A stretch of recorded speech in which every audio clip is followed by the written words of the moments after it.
আমার দুস্থ হল, আমার বুজুর্গ হল, আল্লাহ রব্বুল ইজ্জতুল জালাল বলেন, ইয়া আইয়ুহান নাস, ও দুনিয়ার মানব জাতি হল, আমি আল্লাহ তোমাদেরকে জানাইয়া দিয়ার, ইন্না খালাকনাকুম মিন যাকারিন ওয়া উনসা, আমি আল্লাহ সৃষ্টি করলাম তোমাদেরকে সর্বপ্রথম একজন পিতা হযরতে আদম। ইন্না খালাকনাকুম মিন যাকারিন ওয়া উনসা, 2 নম্বরে সৃষ্টি করলাম একজন নারী মাই হাওয়া আলাইহাস সালাতু ওয়াসাল্লামা, 2 জনরে সৃষ্টি করিয়া আমি আল্লাহ সৃষ্টি জগতের শ্রেষ্ঠত মানুষের কাছে সীমাবদ্ধ রাখি নাই। আমি আল্লাহ আবার কইয়ান, ওয়া জাআলনাকুম শুউবান ওয়া কাবাইলা লিতাআরাফু, আমি আল্লাহ জমিন দলে দলে বিভক্ত করিয়া দিলাম। হযরতে আদম আর হাওয়ার ঘর থাকি যত ইনসান হল কিয়ামত পর্যন্ত আইবা, এরার মধ্যে আমি আল্লাহ দলে দলে বিভক্ত করিয়া দিলাম। কেউ মুসলমান হইবা, কেউ মুসলমান হইবা, কেউ খ্রিস্টানে পরিণত হবে, কেউ দাজ্জালে পরিণত হইব, কেউ নাসারায় পরিণত হইব রে ভাই, আবার কেউ জমিন হিন্দু নামে জমিনের মধ্যে পরিণত হইবা। মগর আমি আল্লাহ তোমাদেরকে জানাইয়া দিয়ার, আমি আল্লাহর কাছে যদি দামি বনতে চাও, ইজ্জতওয়ালা বনতে চাও, আমি আল্লাহর কাছে যদি তোমরা সম্মানওয়ালা বনতে চাও, আমি আল্লাহর কাছে দুনিয়ার সমস্ত মখলুকাত থেকে ইজ্জতওয়ালা যদি তুমি জমিনের মধ্যে বনতে চাও, আমি আল্লাহ তোমাদেরকে জানাইয়া দিয়ার, ইন্না আকরামাকুম ইনদাল্লাহি আতকাকুম,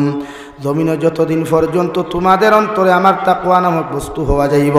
তোমাদের অন্তরের ভিতরে আমি আল্লাহর ডর, জাহান্নামের ডর, মউতের আযাবের ডর খান্তা যখন তোমাদের অন্তরের ভিতরে হওয়া যাইব, আমি আল্লাহ গোটা পৃথিবীর সমস্ত মখলুকাত থাকিয়া তোমাদেরকে জমিন দামি বানাইমু। হই সুবহানাল্লাহ। তাকওয়া নামক বস্তু যত মানুষের অন্তর নাই, তাকওয়া নামক বস্তু যত ইনসান জাতির দিলের মধ্যে নাই রে ভাই, এরা জমিনও কোনোদিন গুনাহ ছাড়িয়া চলা সম্ভব হয় না। দুনিয়ার আদনার চাইতে আদনা ইনসানটাও জমিনও গুনাহ করে, দুনিয়ার দামির চাইতে দামি মানুষেও জমিনও গুনাহ করে। এই জন্য রব্বুল আলামিন বলেন, তুমি ওদিন জমিনও দামি হইবা, ওদিন জমিনের মধ্যে ইজ্জতওয়ালা হইবা যেই দিন ইন্না আকরামাকুম ইনদাল্লাহি আতকাকুম, মানুষের বাড়ি খাইতেও তুমি বিবেচনা করবা, ব্যবসা বাণিজ্য করতেও তুমি হালাল হারামসে বিশ্লেষণ করিয়া ব্যবসা করবা, চাকরি নকরি করতেও হালাম হারালকে জমিন বিশ্লেষণ করিয়া চাকরি করবাই, মানুষের ঘর থাকি খানি আনিয়া খাইলেও, টিফিন খাও, মশা খাও, দাওয়াত খাও, খাইলেও তুমি বিশ্লেষণ করিয়া খানি খাইবাই। কারণ তাকওয়া নামক বস্তু যতজন মানুষের অন্তরের ভিতরে হওয়া যাইব, ইমান সে জমিনও কোনোদিন হারাম খাওয়া সম্ভব নাই। সুবহানাল্লাহ। আজ মুসলমানে নামাজ পড়লে হারাম খায়, মুসলমানের মুখের মধ্যে সুন্নতি দাড়ি ভাইবায়, মাথার মধ্যেও সুন্নতি টকি ভাইবায় রে ভাই, আবার মাঝে মাঝে লাখা লাখা সাদা সাদা পাঞ্জাবি হল মুসলমান ছোটেন ভাইবায়, মগর সাদা পাঞ্জাবি লাগায়, রঙিন পাঞ্জাবি লাগায়, সাদা টকি লাগায় মুসলমানে জমিন গেলে হারাম খায়। দোকানের ব্যবসার মধ্যেও মানুষে হারাম ঢুকায়, ব্যবসা বাণিজ্যের মধ্যে হারাম ঢুকায়, টেলিফোনের ভিতরে হারাম ঢুকায়, জবানের ভিতরে মানুষে জমিনের মধ্যে হারাম ঢুকাইলায়। বিশ্বনবী মুহাম্মদুর রাসূলুল্লাহ সাল্লাল্লাহু তাআলা আলাইহি ওয়াসাল্লাম ফরমায়, জমিন যতদিন পর্যন্ত মানুষের অন্তর তাকওয়া পয়দা হইতো না, অতদিন পর্যন্ত ঈমান সে জমিন গুনাহ ছাড়া সম্ভব হইতো না। নাউযুবিল্লাহ। তামবিহুল গাফিলিন কিতাবের মধ্যে আল্লামা ইমাম ফকি আবুল আয়েশ সমরকন্দি রহমতুল্লাহি তাআলা আলাইহি লেখা রেওয়াই, হযরত ইব্রাহিম ইবনে আদম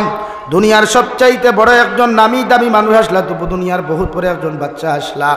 নিজের রাজ সিংহাসন সারিয়া, নিজের বাচ্চাই সারিয়া যখন আপনার জঙ্গলের মধ্যে ঘোরাফেরা করেন, জঙ্গলের মধ্যে ফাতাও হল সিবাইয়ের রস খাওয়া শুরু করেন, গাছ বৃক্ষ তরুলতা ফাতার রস হল খাইয়া আপনার জীবন যাপন করেন, এবং রাত্রিবেলা জঙ্গলের ভিতরের মধ্যে ঘুমায়, আর ওই জঙ্গলের ভিতরে 24টা ঘন্টা আমার আল্লাহর জিকির, লা ইলাহা ইল্লাল্লাহ,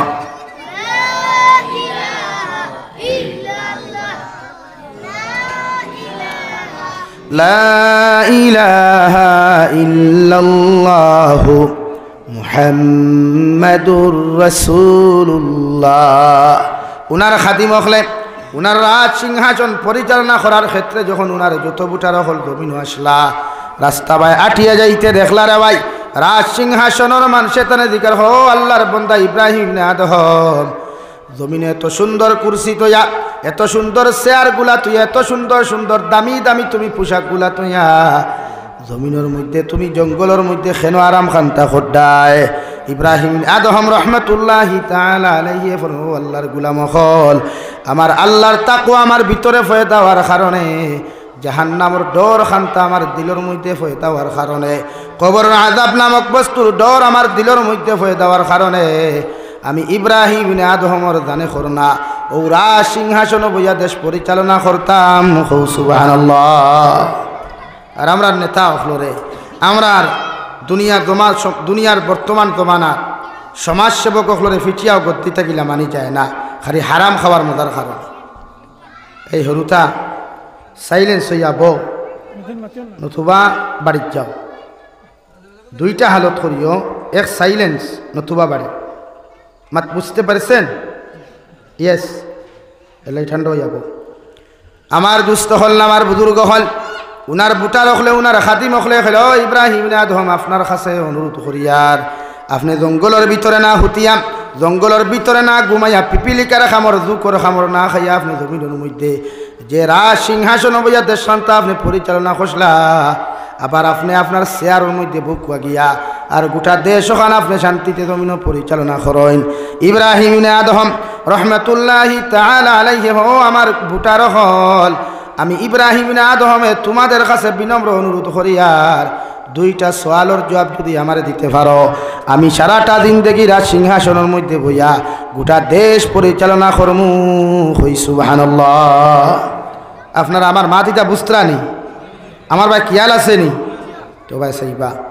এক নম্বর কিতাব উনার বুটার হলে জিকার হলো আমাদের জাহাপনা বাচ্চা এক নম্বর শর্ত কিতাব রেহা আমি তোমাদের কাছে হইয়ার কিয়ামতের ময়দানে যখন আল্লাহ দুইটা দলে বিভক্ত করব রে ভাই আল্লাহ তাআলা একদল মানুষরে জাহান্নামের রাস্তা দিব আর আরেক দল মানুষরে আল্লাহ জান্নাতের রাস্তা দিব হোসাইনটা ভাই আমার জনগণ হল আমার বুটার হল তোমাদের কাছে হইয়ার কিয়ামতের ময়দানে আমি ইব্রাহিম আদম রহমতুল্লাহি তাআলা আলাইহি মারা যাওয়ার বাদে আল্লাহ যখন আমার কিয়ামতের মাঠের মধ্যে খাড়া করব ওই সময় আমার আতর মধ্যে জান্নাতি লিস্টের মধ্যে আমারে খাড়া করব নাকি জাহান্নামী হলর সিরিয়ালের মধ্যে খাড়া করব ও দুইটা সওয়ালের আনসার যদি তুমি দিতে পারো আমি তোমাদের কথা অনুযায়ী আবার রাজ সিংহাসনের মধ্যে বইয়া গোটা দেশ শান্তা আমি পরিচালনা করমু সুবহানাল্লাহ। জবাব দেওয়া সম্ভব নি ভাই কোনো মানুষে পারবায়নি আমি মারা যাওয়ার বাদে আমার সাহাজি মারা যাওয়ার পরে মসজিদের ইমাম সাহেব মারা যাওয়ার পরে ই হামসার মানুষে কইতে হবে সাহেব আপনি মারা যাওয়ার বাদে আল্লাহ আপনারে জন্নতি হকল লিস্ট নাম লেখাইবা ইলা কোনো গ্যারান্টি আছে নি খেউরটাই মাতক না খোল্লা দি মাতইন খেনে এটা তো বেঠির লগে মাতইন এ রেখাইতায় নি যাইতায় নি ইতো হইল হাইমা গোর মাত আর ইনোর ব্যবহার হইতো ইয়েস নো জিও জিনা ইনোর ব্যবহার জিও জিনা এটা ইসলামিক লেকচারের মাহফিল এটা দুনিয়ার কোনো লেকচারের মাহফিল নাই মাথে মাইন্ড করুক আর বালা হক নো প্রবলেম আমার দুস্থ হল আমার বুজুর্গ হল উনার বুটা রাখলে লগে লগে ফরমান ও ইব্রাহিম আদম আপনার কাছে আমরা অনুরোধ করি আর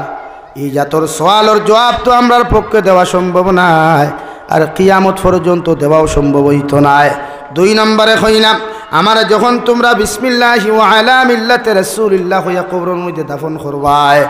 একটা বার্তা তোমরা খোসাই ও নেকির আর মুনকিরে যখন আমার সওয়াল করবা ও সওয়ালের জবাবটা আমি দিতাম পারমু কিনা ও দুইটা হতার আনসার যদি তোমরা আমার দিতে পারো আমি ইব্রাহিম আদমে আল্লাহর কসম খাইয়া তোমাদেরকে খুইয়ার আর জীবনে কোনোদিন জঙ্গল ঘুমাইতাম না জীবনে কোনোদিন পিপিলিকার খামর খাইতাম না জুকর খামর খাইতাম না যেভাবে আগে রাষ্ট্র পরিচালনা জমিনের মধ্যে করিয়া গেছিলাম ওভাবে আমি পরিচালনা করিয়া যাইমু হই সুবহানাল্লাহ। সারা বুটা রখলে ফরমাইন হুজুর আল্লাহর জাতর কসম খাইয়া খুইয়ার ই জাতর সওয়ালের জবাব আমাদের পক্ষে দেওয়া তো সম্ভব নাই কিয়ামত পর্যন্ত কোনো মানুষে দিতে পারতো না নাউযুবিল্লাহ। ইব্রাহিম আদমে ফরমান আল্লাহর বান্দা হল এই দুইটা সওয়ালের জবাব যখন তোমরা আমার দিতে পারতাই না আমি ইব্রাহিম আদমেও তোমাদেরকে হইয়া দিয়ার আমি জাহান্নামের ডর যত সময় পর্যন্ত অন্তর থাকি যাইত নাই কবর আযাবের ডর যত সময় পর্যন্ত আমার অন্তর থাকি যাইত নাই অত সময় পর্যন্ত জঙ্গল সারি আমি সিংহাসনে যাইতাম নাই সুবহানাল্লাহ। মানুষের বাসাই সারিস দুনিয়ার জমিন আয়েশ হারাম হল দুনিয়ার জমিনের শান্তিময় জিন্দেগি সারিয়া আল্লাহরে পাওয়ার লাগি পাগল হইছইন, আল্লাহর লগে তাআল্লুক লাগাইবার লাগি পাগল হইছইন। আর আমরা দুনিয়ার লগে কিলা তাআল্লুক লাগানি যায়, দুনিয়ার সুন্দরী সুন্দরী মানুষের লগে কিলা রিলেশন লাগানি যায়, দুনিয়ার মানুষের সম্পদশালী ওগুলোর লগে কিলা বন্ধুত্ব করা যায়, দুনিয়ার 5 স্টার হোটেলের মালিকর লাগে কিলা রিলেশন লাগানি যায়, আমরা ও চিন্তা লইয়া মগ্ন। দুনিয়া তো দুনিয়ার জায়গা তো আছে, মগর আমি যাই আর গিয়া, আমার বাপ গেছেন গিয়া, দাদা চলে গেছেন, নানা চলে গেছেন, দাদি চলে গেছেন, নানি চলে গেছেন, আমি রয়ে গেছি। আমারও একদিন ডাক আসবে, আমারও একদিন সার্টিফিকেট আসবে, আমিও থাকবো না, আপনিও থাকবেন না। দুনিয়া তো দুনিয়ার জায়গায় থাকবে। এর লাগে চিন্তা আল্লাহর লগে সম্পর্ক কিলা করা যায় ও চিন্তা করেন, নবীর লগে মোহাব্বত কিলা লাগানি যায় ও চিন্তা করেন। হযরত ইমাম আবু হানিফা নু'মান সাধারণ কোনো ব্যক্তিত্ব নাই, আমরা আল্লাহ খানি ফেদামুল্লাহ হল নাই, বহুত দুনিয়া বাসা সাইড মধহবর লগরে এক মধহবর ইমাম, যারা পৃথিবীর কোটি কোটি মুসলমান হলে ফলো করিয়া যাইতরা, কিয়ামত পর্যন্ত ফলো করিয়া যাইবা। হো সুবহানাল্লাহ, আরো দূরে খাও না সুবহানাল্লাহ। হ্যাঁ, ও বেঠায় জেল খাটিস, ও বেঠায় কিতা করছেন ভাই, জেল খাটিস। ইমামে আবু হানিফা নু'মান পৃথিবীর লক্ষ লক্ষ কোটি কোটি মানুষে ফলো করিয়া জমিনও যাইতরা, কিয়ামত পর্যন্ত যাইবারে ভাই। ওই ইমামে আবু হানিফা নু'মান রহমতুল্লাহি তাআলা আলাইহি রে জেলর জেল বেটায় যখন জেলখানার মধ্যে ঢুকাইয়া রডর শিকলটে গরম করিয়া আংটার মতো লাল গরম করিয়া যখন শরীরের মধ্যে আঘাত করত, আর ও কথা খান্দিকার করত রে ভাই ইমামে আবু হানিফা, তোমারে সারাটা দিন দেখি ফিটিলাম, কত মায়ের তোমারে জেলের ভিতরে ঢুকাইয়া মারলাম, একটা দিন তোমারে খান্দিতে দেখলাম না। হোসাইন দেবা তোমারে যখন এত ফিটা ফিটিলাম, সবচাইতে বেশি কোন দিন তুমি কষ্ট পাইছলাই, যে কষ্ট খান্তা তুমি আমাদের সামনা খানো শেয়ার করো। ইমামে আবু হানিফা কইলারে আল্লাহর নাফরমান হল, ও দুনিয়ার জালিম হল, তোমরা আমার সারাটা দিন দেখি ফিটিছ, একটা দিনও আমার দিলের মধ্যে আঘাত লাগে নাই, কষ্ট লাগে নাই, কারণ দিনের জন্য আমি আঘাত কষ্টরে সহ্য করি, আর এর বিনিময়ে আল্লাহ কিয়ামতের দিন জান্নাত দিব। ও তামান্না নিয়া, ও আশা নিয়া যখন তোমরা আমার বাড়ি মারো, তখন আমি জান্নাতের খুশবু অনুভব করিয়া আর জান্নাতের নাজ ও নিয়ামতগুলা দেখিয়া আমার অন্তর থাকি মুস্কি হাসি বারোয়। সুবহানাল্লাহ। কিন্তু আমার জীবনে একবার কষ্ট হয়েছে রে হায়নার দল হল, যখন তোমরা আমার কলিঞ্জার টুকরা জনম দুঃখিনী মারে সামনে আনিয়া জেলখানার সামনা খানো মারে সামনে তুইয়া যখন তোমরা আঘাত করো, আর আমার জনম দুঃখিনী মায়ে যখন সব কিছু চোখ দিয়া দেখ, তখন আমার দুনিয়ার সবচাইতে বেশি কষ্ট হইতো। নাউযুবিল্লাহ। মগর হায়নার দল হল, ও জালিমের দল হল, একটা কথা শুনিয়া রাখো, আল্লাহ আমার এমন একজন মা দিলা, এমন একজন জনম দুঃখিনী মা আমার আল্লাহ দান করলা, যে মায় হাজারো জুলুম অত্যাচার দেখার পরেও আমি ইমামে আবু হানিফার মাথার মধ্যে হাত দিয়া কইল, ও ইমামে আবু হানিফা, আমি মায় তোমারে হইয়া যাই, আর জেলের ভিতরে যদি তোমার জীবন চলে যায় যাইতে দিও, মগর আল্লাহর দিন তাকে এক কদম পিছনে সরিও না। সুবহানাল্লাহ। এর নাম আসলো মা, এর নাম আসলো ত্যাগ করা, তাকওয়া অর্জন করা। আর আমরা তাকওয়ায় আমরা মসজিদও আনতে পারে না, আমরার পরহেজগারি আমরার আদান হুনিয়া ফজরের নামাজ উঠাইয়া আনতে পারে না। আমার তাকওয়ায় আমারে কবরিস্তানোর দ্বারে দিয়ে যাইতে সময় তিলাওয়াত শিখাইছে না, শিখাইছে গান বাজনা, শিখাইছে টুর্নামেন্ট খেলা, ফুটবল খেলা, শিখাইছে সিগারেট টানা, বিড়ি টানা, শিখাইছে ফোনের মধ্যে নারী জাতির লগে বেশ্যাপনা বেহায়াপনার কথাবার্তা করা। যদি আপনার ভিতরে রায় পরিমাণ তাকওয়া থাকতো, তে কবরিস্তানোর দ্বারও গেলেও ওটাই আয় খোল্লাও নে, আহারে এই কবরিস্তানে আমার দাদা সাহিত্য আছে, মা সাহিত্য আছে, কাল হয়তো আমিও চলে যাব। এই তাকওয়া নাই আমরার ভিতরে। আছে আমার ভিতরে তাকওয়া টুর্নামেন্ট খেলা, আছে আমার ভিতরে তাকওয়া লুড্ডু খেলা, আছে আমার ভিতরে তাকওয়া ফ্রি ফায়ার গেম খেলা, আছে আমার ভিতরে তাকওয়া পাবজি না বাবজি গেম খেলা, যাহাতে মুল্লা খাওয়ার মেসাব যাও, নো প্রবলেম। আমরা বেয়াদ্দব ওর ফুয়ান বেয়াদ্দব, তোমার তার সামনে সিগারেট খাইলে কি হইল আর না খাইলেও কি হইল, লাগি গান ভাববা না যে এক মুরব্বীর সামনে সিগারেট খাওয়া মানে মহাপুরুষের পরিচয় দেওয়া, মানে দুনিয়ার সবচাইতে বেয়াদ্দবর পরিচয় দেওয়া। এক আলিমর সামনে সিগারেট জ্বালাইয়া আগুন দিয়া, এক আলিমর সামনে বাইক চালাইয়া বোমরা চক্কর দেওয়ার মতলবই কথা নাই যে তুমি দুনিয়ার সবচাইতে মহাপুরুষ। ওটা পরিচয় দিলে তুমি সবচাইতে বেয়াদ্দবর গরর বেয়াদ্দব। এর লাগি নিজের মাঝে তাকওয়া অর্জন করইন, আল্লাহর ডর পয়দা করইন, জাহান্নাম থেকে বাঁচার চেষ্টা করইন।